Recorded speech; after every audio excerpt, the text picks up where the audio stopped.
గ్రామాల అభివృద్ధే దేశాభివృద్ధి. జాతీయ పంచాయతీ రాజ్ దినోత్సవం సందర్భంగా భారతదేశంలో ప్రతి సంవత్సరం జాతీయ పంచాయతీ రాజ్ దినోత్సవం జరుపుకుంటారు.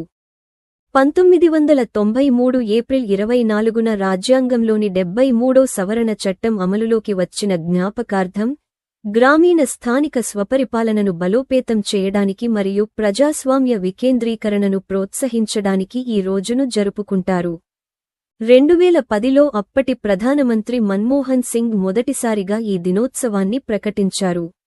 గ్రామ పంచాయతీలకు రాజ్యాంగబద్ధమైన గుర్తింపు, అధికారాలను కల్పించడం ద్వారా గ్రామీణ అభివృద్ధే లక్ష్యంగా ఈ దినోత్సవం నిర్వహించబడుతుంది అని ఆయన తెలిపారు.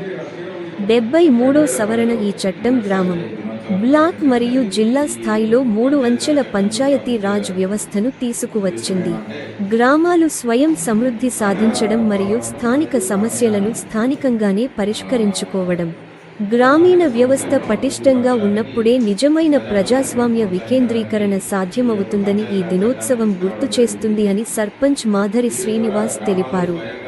ఈ కార్యక్రమంలో ఉప సర్పంచ్ కళ్ళెం అనిత, వార్డు సభ్యులు భూపెల్లి రమేష్, సంపతి మల్లీశ్వరి, కత్తి శ్రీనివాస్, మాడుగుల కరుణాకర్ రెడ్డి, కార్యదర్శి రాజశేఖర్ రెడ్డి, గ్రామ ప్రజలు పాల్గొన్నారు.